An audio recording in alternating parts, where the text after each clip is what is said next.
श्रेया दंग थी कि महेश पहले भी रागिनी को लेकर गर्भपात करवाने यहाँ आ चुका है और मुझे बेवकूफ बना रहा था कि उसने कुछ नहीं किया है। श्रेया बैंक में नौकरी करती है और महेश एलआईसी कार्यालय में है। महेश तो घर से 10-11 बजे निकलता है, पर श्रेया को घर से जल्दी निकलना पड़ता है। उनके 2 बच्चे हैं, बेटी अवनी 11 साल की और बेटा आरव 7 साल का।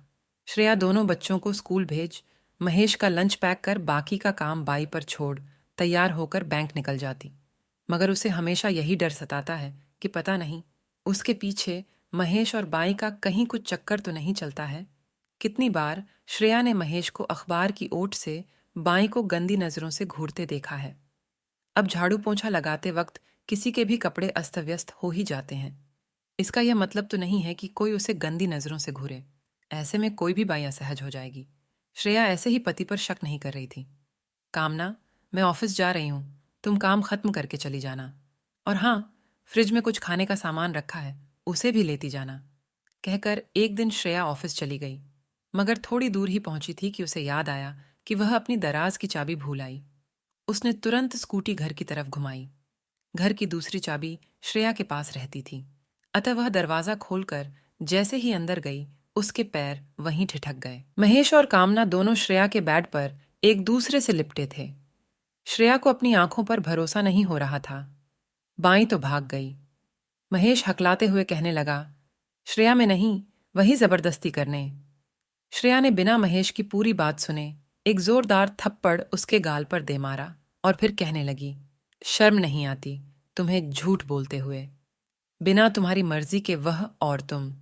छी छी, कह श्रेया अपने आंसू पोंछते हुए आगे बोली, उस दिन को कोसती हूं मैं जिस दिन मेरी तुमसे शादी हुई थी।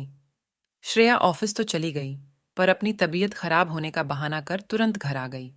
पूरा दिन और रात वह सिसकती रही, किसी से कुछ नहीं कहा, न ही अपने बच्चों को इस बारे में कुछ पता लगने दिया। वह सोचने लगी कि कभी बच्चों को अपने पापा की इन गंदी हरकतों का पता चला तो दोनों नफरत करेंगे उनसे। महेश की तो अब हिम्मत ही नहीं थी कि वह श्रेया के सामने जाए। श्रेया बच्चों को सुबह स्कूल भेजकर घर का सारा काम खत्म कर ऑफिस चली जाती थी। कोई भी काम वाली सुबह आने को तैयार नहीं थी। सब यही कहती कि 9 बजे के बाद ही आ सकती है। श्रेया का मन तो करता कि नौकरी छोड़ दे, पर बच्चों के स्कूल और पढ़ाई पर जो मोटा पैसा खर्च होता है, वह कहाँ से आएगा। आसमान छूती महंगाई के युग में एक की कमाई से घर चलाना संभव नहीं था। एक बाई आई भी, पर कुछ दिन काम करके छोड़ गई। वही बात सुबह 8 बजे नहीं आ सकती। श्रेया की तो कमर जवाब देने लगी थी। आखिर वह घर बाहर कितना करेगी। श्रेया ने अपनी सहेली वैशाली से बाई के बारे में पूछने के लिए फ़ोन किया तो उसने बताया, हाँ, एक बाई आती तो है मेरे घर काम करने, पर वह थोड़ी बूढ़ी है, अगर तुम कहो तो भेज देती हूँ। वैशाली की बात सुनकर श्रेया खुश हो गई। उसे यही तो चाहिए था। वह मन ही मन मुस्कराई कि महेश अब बूढ़ी औरत को क्या घूरेगा। शांताबाई दूसरे दिन से ही काम पर आने लगी। अब श्रेया को कोई फिक्र नहीं थी। सब कुछ सुचारू रूप से चल रहा था। कोताबाई 2-3 दिनों से नहीं आ रही थी। वैशाली से पता चला कि उसकी तबीयत ठीक नहीं है, इसलिए कुछ दिनों बाद आएगी। सुनकर श्रेया के पसीने छूट गए। शांताबाई एक रोज किसी और को लेकर आई और कहने लगी, मैडम जी, ये मेरी बहू है रागिनी, अब से यही आपके घर काम करेगी। शांताबाई, जब आपकी तबीयत ठीक हो जाएगी तब तो आओगी ना काम पर? श्रेया ने पूछा। मैडम जी, अब मुझसे काम नहीं होता है, गठिया की शिकायत है मुझे। काम करती हूँ तो दर्द और बढ़ जाता है, मगर आप चिंता न करो, मेरी बहू मुझसे भी अच्छा काम करेगी, शांताबाई ने कहा। श्रेया ने हाँ तो कह दी, पर फिर वही शर्त कि सुबह 8 बजे आना पड़ेगा। रागिनी मान गई। रागिनी काम तो अच्छा करती थी, पर श्रेया को डर लगा रहता था कि महेश की गंदी नजर कहीं रागिनी पर भी न पड़ जाए। रागिनी थी भी बहुत खूबसूरत, और फिर उम्र भी ज्यादा नहीं थी, यही कोई 22-23 साल। श्रेया के सामने ही वह काम करके चली जाती थी। श्रेया रविवार के दिन रागिनी से खाना बनाने में भी मदद ले लिया करती थी। रागिनी का व्यवहार भी अच्छा था। श्रेया हमेशा उसे कुछ न कुछ दे देती थी, जैसे पुराने सलवार सूट, चूड़ियां, बिंदी, लिपस्टिक आदि। रागिनी भी बहुत खुश रहती थी। श्रेया को वह मैडम जी नहीं, दीदी कहकर बुलाने लगी थी। श्रेया ने जब एक दिन रागिनी से पूछा कि तुम्हारा पति क्या करता है, तो बोली, दीदी, मेरा मर्द मजदूरी करता है, हमारी शादी के अभी 2 साल ही हुए हैं। रागिनी अपने मायके, ससुराल, नाते रिश्तेदारों सब के बारे में बताती रहती थी। श्रेया अब रागिनी पर भरोसा करने लगी थी, परंतु उसे अपने पति पर कतई भरोसा न था। रागिनी को श्रेया के घर काम करते हुए करीब 7 महीने हो चुके थे। अब तो रागिनी कभी कभार लेट भी आती तो श्रेया कुछ नहीं कहती थी। उसे लगता था कि अगर रागिनी ठीक है तो महेश कुछ नहीं कर सकता है। रागिनी अब बड़े सलीके से सज-धज कर रहने लगी थी। श्रेया ने एक दिन पूछ ही लिया, रागिनी, आज तो तुम बहुत अच्छी लग रही हो, और यह तुम्हारा सलवार सूट भी कहाँ से खरीदा? बहुत ही सुंदर रंग है। रागिनी कहने लगी, दीदी, मेरी माँ ने दिया था। रागिनी का चेहरा कुछ दिनों से बड़ा ही खिला खिला सा लगने लगा था। श्रेया ने पूछा भी, रागिनी, आजकल बड़ी खुश नजर आ रही है, कोई बात है क्या? तब रागिनी ने मुस्कुरा कर कहा, नहीं दीदी। रागिनी कुछ महीनों से काम करने लेट से आने लगी थी। पूछने पर कहने लगी, मेरी सास बीमार हैं, इस कारण देर हो जाती है। श्रेया कुछ नहीं कहती, उस पर घर छोड़कर ऑफिस चली जाती थी। श्रेया को इस बात की हैरानी होती थी कि महेश इतना कैसे सुधर गया। रागिनी उसे चाय देने भी जाती तो नजर उठाकर भी नहीं देखता है। श्रेया को लगा कि शायद उसे उस दिन का थप्पड़ याद है और फिर मुस्कुरा उठी। रागिनी को काम पर न आए आज हफ्ता हो गया। श्रेया को समझ नहीं आ रहा था कि क्या करे, किससे पूछे कि रागिनी क्यों नहीं आ रही है। फिर याद आया कि वैशाली से पूछती हूँ। वैशाली ने कहा कि उसके घर भी रागिनी कई दिनों से नहीं आ रही है। उसने यह भी कहा कि रागिनी का घर श्रेया के घर से थोड़ी दूर पर ही है, जाकर पूछ ले। श्रेया को लगा कि वैशाली सच कह रही है, उसे जाकर देखना चाहिए कि क्यों नहीं आ रही है और वह काम पर आएगी भी या नहीं। संकरी सी गली में 1 कमरे का घर, 1 खटिया पर सांताबाई लेटी थी। बाहर से ही सब दिख रहा था। सांताबाई। श्रेया की आवाज सुनते ही सांताबाई बाहर आ गई। रागिनी कई दिनों से नहीं आ रही है तो देखने आ गई। तबीयत तो ठीक है ना उसकी? श्रेया ने सांताबाई से पूछा। सांताबाई अपना सिर पीटते हुए कहने लगी, कर्मजली मर जाए तो अच्छा है। सांताबाई ऐसा क्यों कह रही? कोई और बात हो गई क्या? श्रेया ने आश्चर्य से पूछा। मैडम जी, तो और मैं क्या बोलूं? पता नहीं, ये कलमुही कहाँ से अपना मुंह काला करवा कर आई है। किसका पाप अपने पेट में लिए घूम रही है। ये देखने से पहले मैं मर क्यों नहीं गई? अपने बेटे को क्या जवाब दूंगी? सांताबाई ने बिलखते हुए कहा। आपको अपने बेटे को क्यों जवाब देना पड़ेगा? रागिनी के पेट में तो आपके बेटे का ही बच्चा। सांताबाई बीच में ही बोल पड़ी। मेरा बेटा तो साल भर से गुजरात में है, वहां कमाने गया है, तो उसका बच्चा कैसे हो सकता है मैडम जी? श्रेया को जोर का झटका लगा। वह रागिनी से मिले बिना ही घर आ गई। उसने तो रागिनी को एक अच्छी और सुलझी हुई औरत समझा था, पर वह तो चरित्रहीन निकली। श्रेया को यह भी डर सताने लगा कि पता नहीं रागिनी किसके बच्चे की मां बनने वाली है। कहीं मेरे पति? फिर अपने दिमाग को झटका देती हुई अपने आप को ही समझाने लगी कि नहीं नहीं, ऐसा कैसे हो सकता है। रागिनी तो मेरे सामने ही रोज काम करके चली जाती थी। हाँ, कुछ दिन लेट आई थी, पर महेश तो उसे देखता भी नहीं था। फिर वह तो कितने घरों में काम करती है, कोई भी हो सकता है। मगर श्रेया को अंदर ही अंदर कोई अनजाना डर सताने लगा था। श्रेया को यह भी समझ नहीं आ रहा था कि दूसरी बाई कहाँ से ढूंढेगी, और अगर मिल भी गई तो फिर न जाने वह कैसी होगी। ये सब सोच सोच कर ही श्रेया का दिमाग चकराने लगता था। उसे अब बाई के नाम से ही डर लगने लगा था। श्रेया ने ऑफिस से कुछ दिनों की छुट्टी ले ली, क्योंकि घर और बाहर दोनों जगह काम करना उसके लिए मुश्किल हो गया था। श्रेया को काम करते देखकर एक दिन महेश ने कहा, लगता है तुम्हारी बाई भाग गई। श्रेया ने कहा, उसकी तबीयत ठीक नहीं है, इसलिए नहीं आ रही है। अरे, ये तबीयत खराब तो एक बहाना है पैसे बढ़वाने का। जानती है कि तुम औरतों का उसके बिना काम नहीं चलने वाला, इसलिए नखरे दिखाती है। एक कुटिल मुस्कान के साथ महेश ने कहा, जब तुम्हें कुछ पता नहीं है तो बकबक क्यों करते हो? श्रेया ने महेश को झिड़कते हुए कहा। लेकिन महेश को टटोलना भी था कि कहीं रागिनी की इस हालत का जिम्मेदार महेश तो नहीं है। सांताबाई कह रही थी कि रागिनी पेट से है, पर ताज्जुब की बात है कि उसका पति साल भर से उससे दूर है। फिर वह पेट से कैसे रह गई? खैर, जो भी हो, पर सांताबाई तो रो रो कर कह रही थी कि जिसने भी उसकी बहू के साथ यह कुकर्म किया उसे वह छोड़ेगी नहीं। ये भी कह रही थी कि पुलिस को सच बता देगी। श्रेया महेश को देखकर बोल रही थी और उसका चेहरा भी पढ़ने की कोशिश कर रही थी। तो तुम मुझे क्यों सुना रही हो? हकलाते हुए महेश ने कहा, और वैसे भी आज मुझे जल्दी ऑफिस के लिए निकलना है, तो नाश्ता लगा दो। महेश अपने आप को ऐसा दिखाने की कोशिश कर रहा था कि ये फालतू की बातों से उसे क्या लेना देना। मगर श्रेया को महेश पर शक होने लगा था। श्रेया सोचने लगी कि रागिनी ही बता सकती है कि कौन है वह इंसान जिसने उसके साथ ये सब किया। पर मैं क्यों पूछूं? कहीं उसने महेश पर ही झूठा इल्जाम लगा दिया तो? श्रेया मन ही मन बड़बड़ा रही थी। शांताबाई को अचानक अपने घर आए देखकर श्रेया डर गई। बोली, क्या बात है शांताबाई? मैडम जी, मैंने अपनी बहू को बहुत मारा पीटा कि बताओ कौन है इसका जिम्मेदार, वरना तुझे तेरी माँ के घर भेज दूंगी। श्रेया के दिल की धड़कनें बढ़ती जा रही थीं। बोली, तो मुझे क्यों सुना रही हो शांताबाई? फिर एक सवालिया नजरों से वह शांताबाई को देखने लगी। मैडम जी, मुझे माफ कीजिए, पर रागिनी ने आपके साहब का ही नाम बताया। शांताबाई, पागल हो गई हो क्या जो ऐसी बातें कर रही हो? और आपकी बहू, उसे मैंने क्या समझा था और क्या निकली?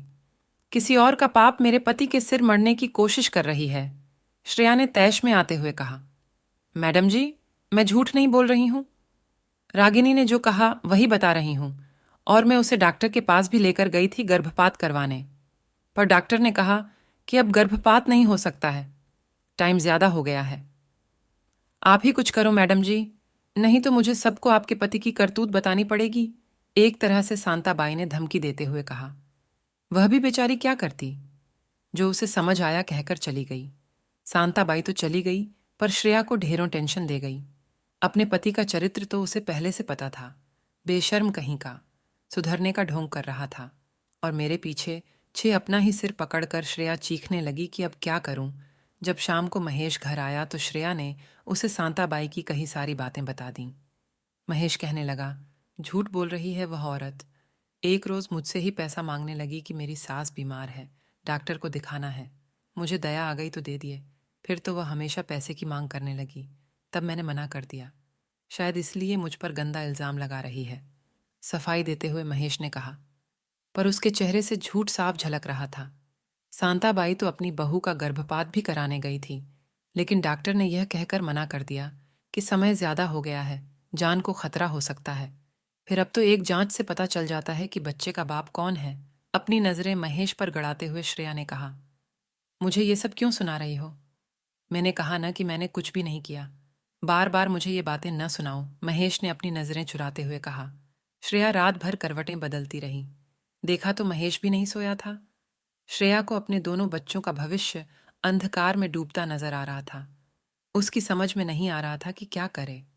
दोनों बच्चों को स्कूल भेजकर और महेश के ऑफिस जाने के बाद श्रेया ने शांताबाई के घर का रुख किया। शांताबाई, क्या मैं अंदर आ सकती हूँ? बाहर से ही श्रेया ने आवाज देते हुए कहा। शांताबाई श्रेया को अंदर अपनी कोठरी में ले गई। श्रेया ने कहा, रागिनी, अगर तुम सब सच सच बताओगी तो मैं तुम्हारी मदद करने को तैयार हूं। दीदी, पहले तो आप मुझे माफ कर दो। श्रेया ने कहा। हाँ, कर दिया। अब बोलो। आपको याद होगा जब मैं पहली बार आपके घर लेट आई थी। जैसे ही मेरा काम खत्म हो गया और मैं अपने घर जाने लगी तो साहब ने कहा कि 1 कप चाय बना दो, फिर चली जाना। चाय देकर मैं जाने लगी तो वे बोले कि रागिनी थोड़ी देर बैठो। फिर मेरी बनाई चाय की तारीफ करने लगे। फिर कहने लगे कि तुम्हारी दीदी यानी आप इतनी अच्छी चाय नहीं बना पाती है। चाय क्या उसके बनाए खाने में भी स्वाद नहीं होता है? फिर कहने लगे कि मैं आपको कुछ न बताऊं। वे अब रोज मेरी तारीफ करने लगे। बोलते बोलते रागिनी चुप हो गई। रागिनी फिर कहने लगी, साहब ने एक रोज मुझसे कहा कि तुम्हारा पति यहां नहीं है, तो तुम्हारा कभी मन नहीं करता है? उनकी नजरों और उनकी कही बातों को मैं समझ गई। फिर कहने लगे, देखो रागिनी, यह कोई शर्म की बात नहीं है। यह तो शरीर की जरूरत है और सभी को चाहिए ही। तुम्हारी दीदी तो मेरे साथ बैठना भी पसंद नहीं करती है। उसके बाद साहब रोज मुझे पैसे पकड़ा देते थे और कहते थे कि अपनी दीदी को कुछ न बताना। कभी भी किसी चीज या पैसे की जरूरत हो तो मुझसे मांग लेना, बिल्कुल संकोच मत करना। तुम जरा लेट ही काम करने आया करो, इसी बहाने तुम्हारे हाथों की बनी चाय पीने को मिल जाया करेगी। साहब की सारी बातें मुझे सच्ची लगने लगी थीं। बोलते बोलते रागिनी की आंखों से आंसू बह निकले। श्रेया ने कहा, आगे क्या हुआ वह बताओ।